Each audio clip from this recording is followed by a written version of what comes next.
So let's talk a little bit about the difference between usability evaluation and usability experiments, because it's really easy to confuse the two.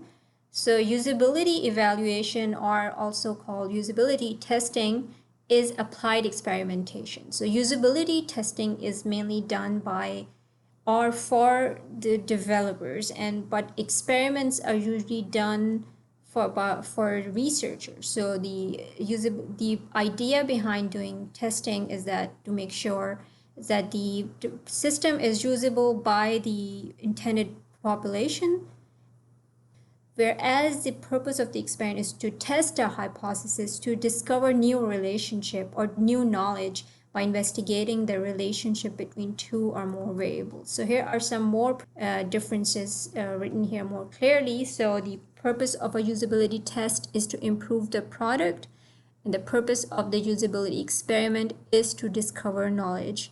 So usability testing does not require a lot of users. You just need 5 to 10.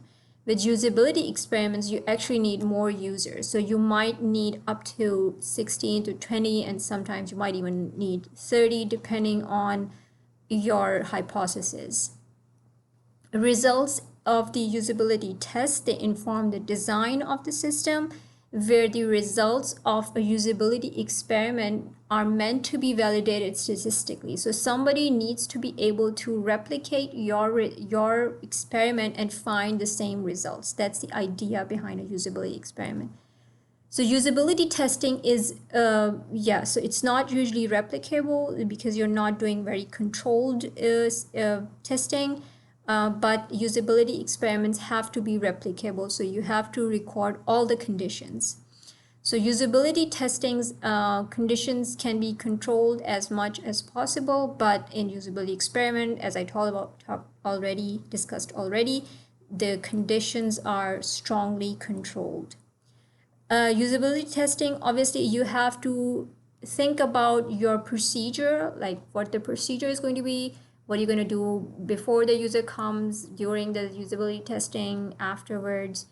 In the usability experiment, you have to think about how you're going to design the experiment. So in the pre-experiment phase, you're going to think about the design, the type of design that you're interested in doing. And then the usability testing, the results of the usability tests are reported to the developers. So it's for developers. Whereas the usability experiments are actually for scientific community, because scientific community is interested in knowledge generation. Another kind of system evaluation that's done is called a field study. So a field study is done in a natural setting. And often the term in the wild is also used for field studies, because it means that the users are free to use the prototype however they want in their natural environment. So field studies are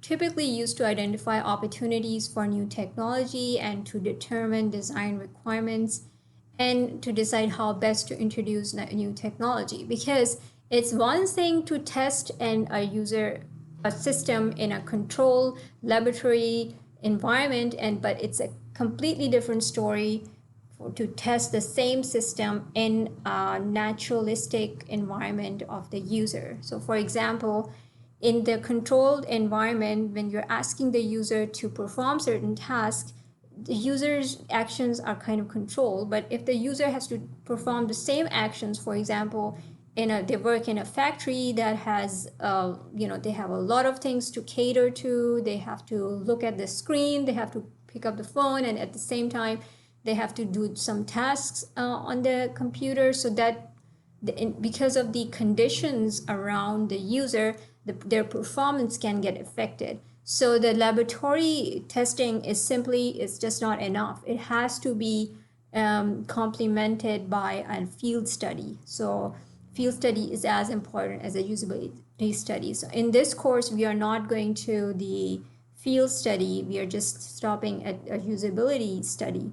But in the next course, maybe we can do the field studies. So an example of a field study that's covered in your book is interesting to look at. So this was about evaluating the use of a pain monitoring device after people have gone through a surgery. This is what the device looked like. So all the user had to do is whenever they were having an experience of a pain, they would just record it on. They just had to like hit a number to indicate so whether the level of the pain that they were experiencing. So the one was a good thing, they were not experiencing a lot of pain, and 10 is like a very high pain intensity is really high. So this device was built in a laboratory setting used by the people. It was found to be easy to use and tested and everything. But they found out, but then they asked some users to use it in their natural environment. And they just found out some things that they couldn't have found out in a lab setting. So for example, they found that people recorded more scores with pain pad than through the nurses. So it actually made their life about recording their pain episodes easier. And there was like the patient's compliance was mixed. Like some liked it, some didn't. Some noticed the prompt, some did not notice the prompt. So these are the things that could not have been tested in a laboratory environment, because this device had to be tested over a longer period of time.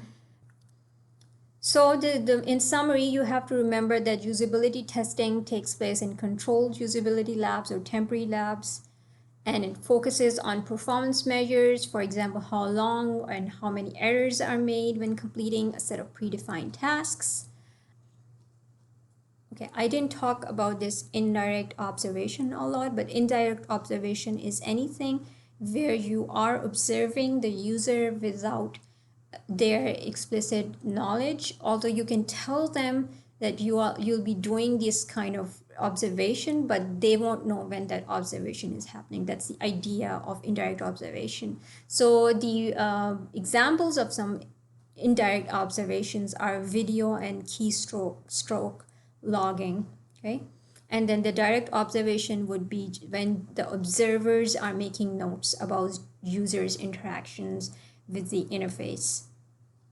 Usability labs are actually very expensive to set up because it requires a lot of equipment. There's certain kind of setup that's needed. You need this one-way mirror. So they can be expensive, but the portable usability labs that I showed you, those are cheaper. And there are other equipments that are also used that I didn't really talk about. So the eye tracking device is something that captures on which part of the screen the user is looking the most. Okay, and then we talked about experiments. A usability experiment is about testing a hypothesis where certain variables are manipulated while others are kept constant, and the independent variables are controlled by the experimenter in order to measure the dependent variables. And then we talked about field studies, and field studies are carried out in natural settings to discover how people interact with technology in the real world. And field studies are important because you cannot learn users' actual behaviors in controlled lab environment. So therefore, field studies are important to understand what kind of novel interactions you will need to include in your interface to make the product more usable for the user.